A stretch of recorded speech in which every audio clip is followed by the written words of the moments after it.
My name is Nancy, and I'm 27 years old, living in Austin, Texas.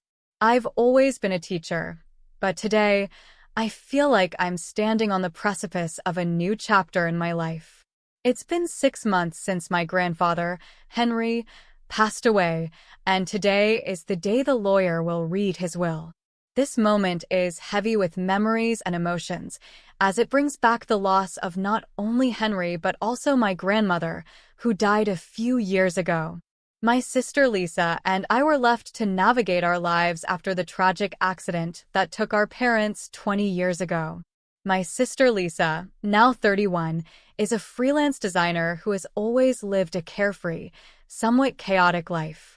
Even when our grandparents were alive, she seemed to float through life, relying on their support without much regard for their well-being. I've often wondered if she ever truly appreciated the sacrifices our grandparents made for us. In contrast, I've always been the more responsible one. When Henry's health started to decline, I moved into an apartment nearby to keep a closer eye on him, while Lisa continued her usual routine. The day of the will reading arrived, and I found myself standing in the grand but worn-down living room of our old family home. This house holds so many memories: the smell of my grandmother's cooking, the warmth of Henry's stories, and the sense of security we once had. But now, as I prepared to hear the terms of the will, the house seemed to hold a different kind of weight, a mixture of nostalgia and trepidation. Lisa arrived late, as usual, her entrance marked by the loud clack of her high heels and the strong scent of her perfume that filled the room. I noticed her yawning and stretching, seemingly indifferent to the gravity of the situation. I tried to ignore the irritation that bubbled up inside me as I saw her carefree attitude. We both knew the lawyer would soon arrive, but Lisa's lack of urgency and respect for the occasion was unsettling. The lawyer, Mr. Collins, arrived punctually, his demeanor respectful and kind. I had met him before, during Henry's funeral, and he had always reminded me of my grandfather's warmth. As Mr. Collins settled himself with a cup of tea, he began to read the will. I braced myself, trying to steady my nerves. The first thing he read was that Lisa was to inherit $10 million in cash. Lisa's eyes widened, and she let out a surprised laugh, clearly pleased with the outcome. The next part was addressed to me. I was to inherit the house and the land it sat on. My heart sank a little as I heard those words. Lisa's laughter grew louder, and she turned to me with a smirk.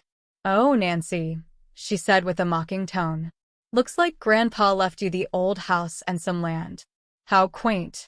It's almost as if he thought I wouldn't appreciate it." I tried to maintain my composure, but her words stung. "It's not just an old house, Lisa. It's the place where we grew up, where we shared so many memories with Grandpa and Grandma. It's more valuable than you think." Lisa laughed again, dismissing my words. "Yeah, right. I suppose Grandpa had a soft spot for you, even if you are just a plain teacher." Her voice dripped with sarcasm. "I bet you'll find the land is worth nothing in this godforsaken place."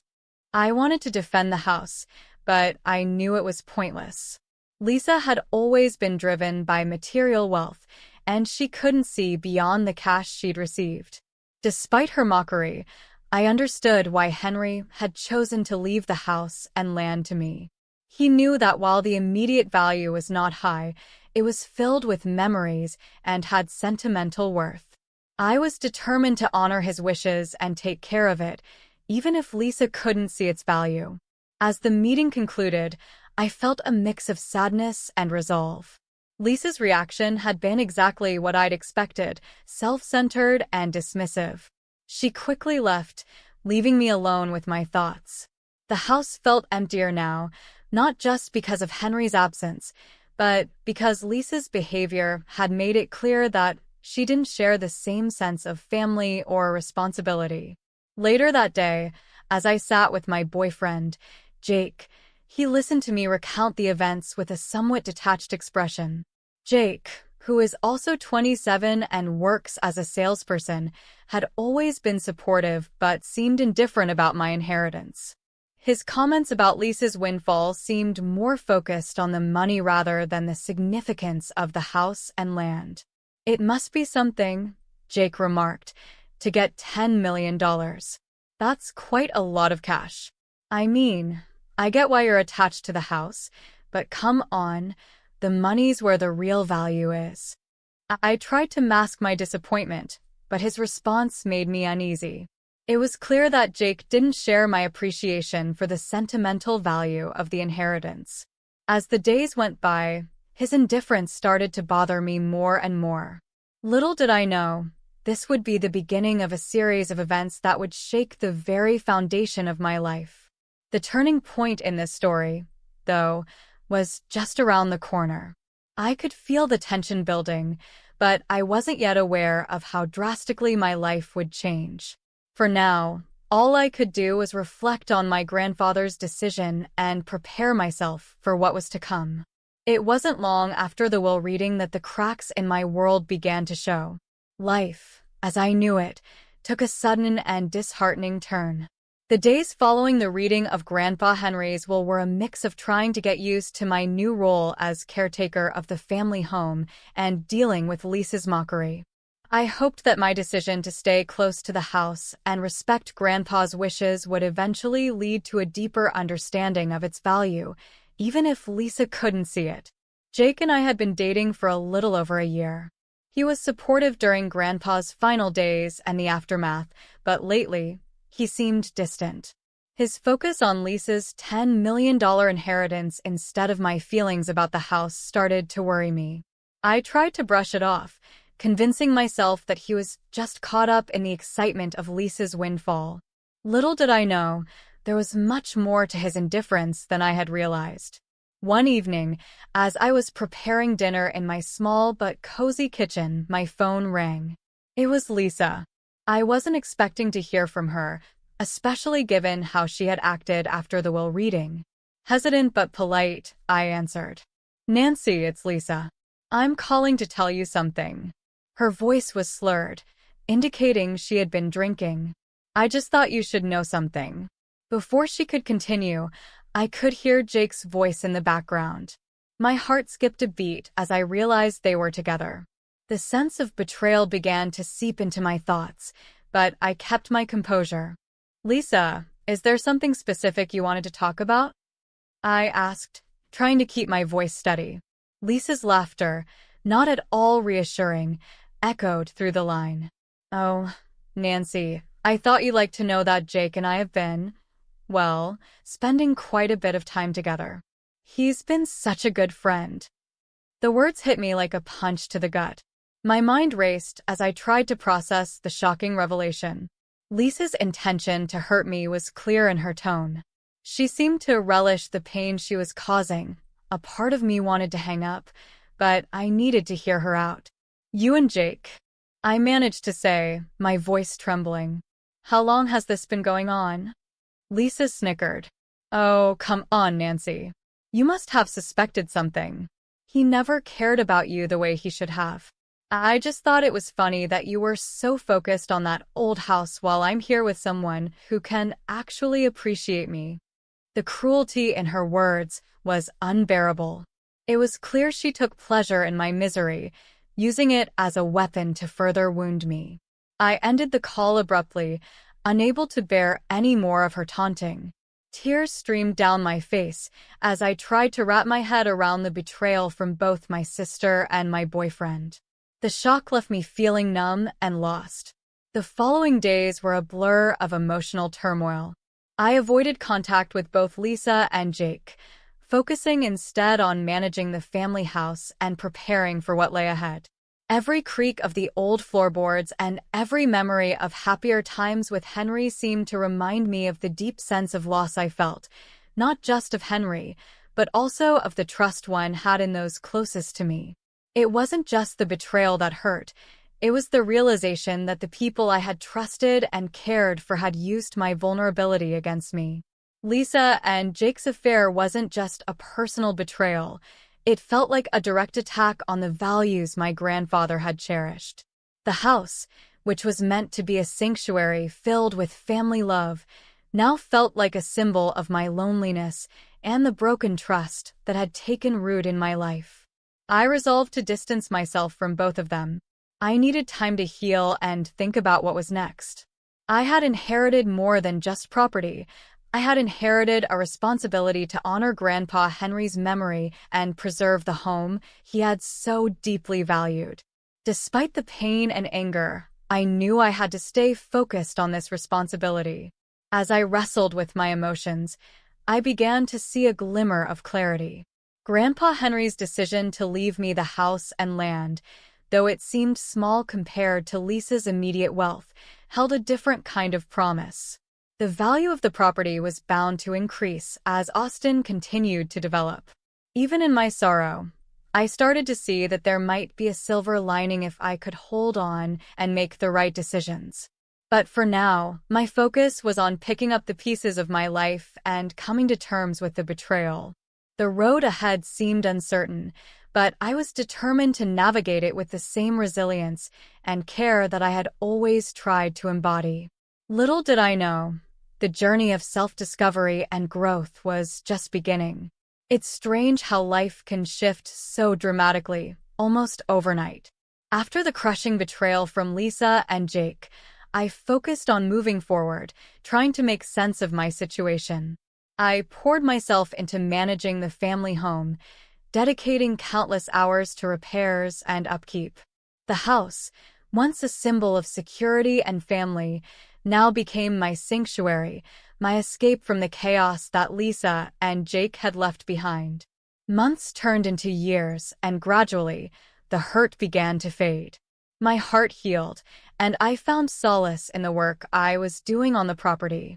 Despite the emotional pain, I came to appreciate the house for what it was, a legacy from Grandpa Henry, a place filled with memories and the essence of family love that I wasn't ready to let go of. Then came a pivotal moment in my life. I received an offer for the property from a real estate developer. Austin was growing rapidly, and the land where the house stood was becoming increasingly valuable. It was tempting to sell, especially given the situation with Lisa and Jake. I thought about it long and hard. Selling the house would mean letting go of the past, but it could also secure my future.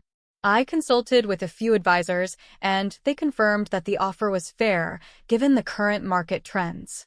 They suggested that waiting for a better offer could be risky, especially with the pace of development in Austin. The decision weighed heavily on me. The house held so many memories of Grandpa Henry and our childhood, and the thought of parting with it was bittersweet. After much deliberation, I decided to take the offer. It was a strategic decision, not an emotional one. I knew that holding on to the house, though meaningful, wasn't going to change what had happened or bring back the past. The sale would give me financial stability and open new opportunities for my future. The day of the closing felt surreal. As I handed over the keys, a mix of relief and sadness washed over me. I was closing a chapter, but also opening a new one. With the proceeds from the sale, I was able to invest wisely and secure my financial future. It wasn't just about the money. It was about reclaiming my life and moving forward with a renewed sense of purpose. 5 years had passed since the will reading, and my life had taken a remarkable turn. I had met someone new, Tom, a kind and understanding man who supported me through the emotional and practical challenges of the past years. We got married, and I was expecting our first child. It was a time of joy and anticipation, a stark contrast to the heartache of the past. Meanwhile, Lisa's life had taken a different path. The money she had inherited was long gone, spent on a lavish lifestyle that couldn't sustain itself. She was deeply in debt and still entangled with Jake, who had his own financial struggles. Their once bright future had dimmed, overshadowed by poor choices and the consequences of their actions. One day, I received an unexpected call from Lisa. Her voice was desperate, pleading, "Nancy, I need help. I'm in serious trouble. Can you loan me some money? I took a deep breath, trying to manage my emotions. Part of me wanted to help, but I also knew that I had to stand by my decision and the lessons I had learned. Lisa, I'm sorry, but I can't help you. You made choices that led you to this point, and it's important for you to face the consequences. Her response was a mixture of frustration and bitterness. You don't understand. I'm in a bad place, and it's all because of bad luck. Her pleas were a stark reminder of the path I had chosen to leave behind. I had moved on, found stability, and embraced a new beginning. Lisa and Jake's choices had led them to a place of despair, while I had managed to find peace and happiness despite the setbacks. Life continued its course, and I focused on building my future with Tom and preparing for the arrival of our child. The lessons learned from the past were invaluable, shaping my perspective on wealth and relationships. It wasn't about the money or the material possessions. It was about love, support, and the strength to move forward, no matter the obstacles. As I looked back, I realized that Grandpa Henry's legacy wasn't just in the property or the inheritance. It was in the wisdom he had imparted, the values he had upheld, and the strength to embrace a future filled with hope and new beginnings. As I settled into my new life with Tom and our growing family, it felt like I had finally found the peace and happiness I had been seeking. The transition from the old to the new had been challenging, but it led me to a place of contentment I hadn't thought possible. The house was gone, but the lessons it had taught me remained. One day, the tranquility of my new life was interrupted by a shocking news headline. Lisa and Jake had been arrested for marriage fraud. They had concocted a scheme to scam money from a wealthy individual by pretending to be married. Their plan had unraveled, and they were now facing serious legal consequences. When I read about their arrest, a mix of emotions washed over me. Part of me felt a sense of vindication. Lisa and Jake had brought their troubles upon themselves, and now they were paying the price for their choices. Yet, I also felt a pang of sadness. Despite everything, they were still family, and it was hard to see them in such a dire situation. Lisa reached out to me again, this time from a place of desperation. Her letter was filled with regret and pleas for forgiveness. Nancy, I'm so sorry for everything. I see now how wrong I was. Can you help us? We're in a terrible place. Reading her letter, I reflected on the journey I had been on. I had learned to value what truly mattered: love, family, and integrity. Despite the betrayal and the hurt, I had chosen to build a life grounded in these values. I had worked hard to create something meaningful, not just for myself, but for the family I was now raising. I decided to visit Lisa. It wasn't about rehashing the past or opening old wounds. It was about offering closure and extending a hand, even if it was limited. Seeing her in person, I could tell she had been through a lot. Her once confident demeanor was replaced by a weary and humbled expression. "I'm sorry, Nancy," she said, tears in her eyes. "I see now how wrong I was. I made so many mistakes." "I know, Lisa," I replied gently. "But there's a lesson in all of this. We all make mistakes, but it's what we do afterward that defines us. I can't offer you money, but I hope you find a way to rebuild and learn from this." Her sobs were heart-wrenching, and I could see the depth of her regret. As much as I had moved on, I couldn't deny the compassion I felt for her. This was a moment of realization for both of us. Lisa needed to confront her choices and find a way to make amends. Leaving the prison, I felt a sense of finality. The past was truly behind me. I had learned that while material wealth could be fleeting, the love and wisdom from family were enduring. I had found true happiness in the relationships I had built and the life I was creating. The story of my life had come full circle.